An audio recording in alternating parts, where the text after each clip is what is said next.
Hello दोस्तों, कैसे हैं आप। Yes I can cook channel में आपका बहुत बहुत स्वागत है। आज मैं फिर एक नई डिश लेकर उपस्थित हुई हूँ और आज मैं बनाने जा रही हूँ ढाबा स्टाइल आलू मटर की सब्जी। सब लोग अपने अपने स्टाइल का बनाते हैं, आज मैं कुछ स्पेशल बना रही हूँ और ये बिल्कुल अलग बनाने का तरीका है आलू मटर सब्जी। तो चलिए हम बनाना स्टार्ट करते हैं। यहाँ पे मैंने 3 मीडियम आलू लिए हुए हैं, इसे मैंने पानी में रख दिया जिसमें वो काले ना पड़ जाए। यहाँ पे मैंने फ्रोजन मटर लिए हैं 2 कटोरी और यहाँ पे मैंने जीरा लिया है, 1 मीडियम साइज जो है प्याज लिया है और यहाँ पे मैंने अदरक लहसुन पेस्ट लिया है 1 चम्मच। यहाँ पे मैंने जो है 2 मीडियम साइज के टमाटर लिए हैं और यहाँ पे मैंने लाल मिर्च पाउडर लिया है 1 छोटी चम्मच। यहाँ पे मैंने हल्दी पाउडर लिया है 1 छोटी चम्मच। यहाँ पे मैंने धनिया पाउडर लिया है 1 छोटी चम्मच और जो 2 खड़ी हरी मिर्च ली है। यहाँ पे मैंने गरम मसाला पाउडर 1 चम्मच लिया है। यहाँ पे मैंने जो है हींग ली है छोटी चम्मच और यहाँ पे जो मैंने नमक स्वाद अनुसार लिया है और कसूरी मेथी ली है। तो चलिए हम बनाना स्टार्ट करते हैं हमारी आलू मटर की सब्जी। अब मैंने यहाँ पे जो है कढ़ाई चढ़ा ली है और इसमें मैं थोड़ा सा ऑयल डालूंगी। हमारा तेल जो है वो गर्म हो चुका है। अब इसमें हम जीरा डालेंगे। जीरा जो है वो हो चुका है हमारा। अब इसमें जो है हम अपना जो है प्याज डालेंगे और इसे तब तक जो है आपको फ्राई करना है, इसमें जो है भूंजना है जीरे के साथ जब तक ये हल्का ब्राउन ना हो जाए। देखिए जो हमारी प्याज है वो हल्की ब्राउन होती जा रही है, इससे ज्यादा आपको ब्राउन नहीं करना है नहीं तो जल जाएगी। अब इसमें जो है हम अपना अदरक लहसुन का पेस्ट जो है वो ऐड कर देंगे और इसे इस तरीके से इसमें चला देंगे। अब इसमें जो है हमारे जो टमाटर है उसे हम ऐड करेंगे देंगे। अब इसे तब तक जो है हमें कढ़ाई में रखना है जब तक कि इसका जो है अच्छे से जो टमाटर जो हमने डाले हैं वो गल ना जाए। हम ढक के रख दें तो इससे जो है हमारे टमाटर जल्दी गल जाएंगे।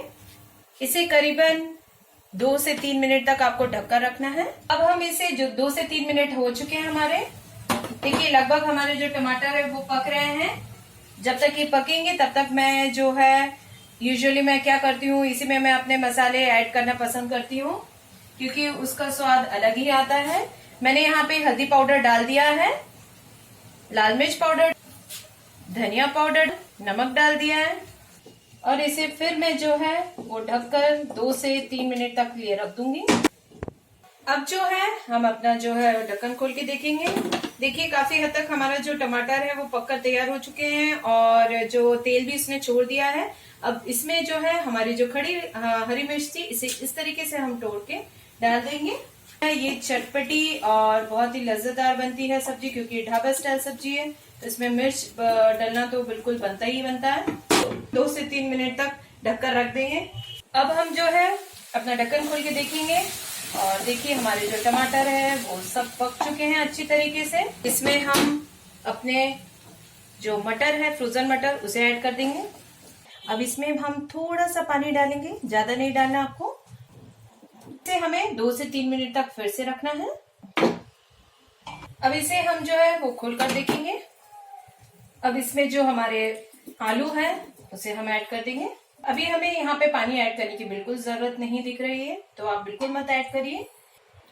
अब इसमें हम गरम मसाला ऐड करेंगे और कसूरी मेथी। इसे हमेशा आप लास्ट में ही ऐड करिए क्योंकि इसका फ्लेवर और इसका टेस्ट बहुत ही अच्छा आता है और बहुत अच्छी इसकी सुगंध आती है। इसे इस तरीके से आप मिक्स कर देंगे और इसे कम से कम आपको 15 से 20 मिनट तक जो है वो ढककर रख देना है क्योंकि आलू पकने में थोड़ा टाइम लगेगा। अब हमारे पूरे लगभग 20 मिनट हो चुके हैं। अब इसे हम खोल के देखेंगे। वाह जी वाह, बहुत ही टेस्टी और देखिए इसका कलर भी कितना अच्छा आया है और हमारे आलू भी पूरे पक चुके हैं। अब इसमें जो है हम थोड़ा सा ऊपर अच्छे से टेस्ट और लाने के लिए हम इसमें यहाँ पे फ्रेश धनिया डालेंगे और इसे मिलाकर करीबन 2 मिनट तक और रखेंगे। अब इसे हम सर्विंग प्लेट में निकालेंगे। लीजिए हमने अपनी सर्विंग प्लेट तैयार कर ली है। इसे आप गार्निश कर सकते हैं धनिया से और इसे आप सर्व कर सकते हैं नान, चपाती या पूड़ी के साथ। ये पूड़ी के साथ बहुत ही टेस्टी लगती है सब्जी। अगर आपको मेरी डिश, मेरी सब्जी पसंद आई हो तो please yes I can cook channel को सब्सक्राइब और लाइक करना ना भूलें। अगली बार फिर मिलूंगी एक नई डिश के साथ। तब तक के लिए नमस्ते।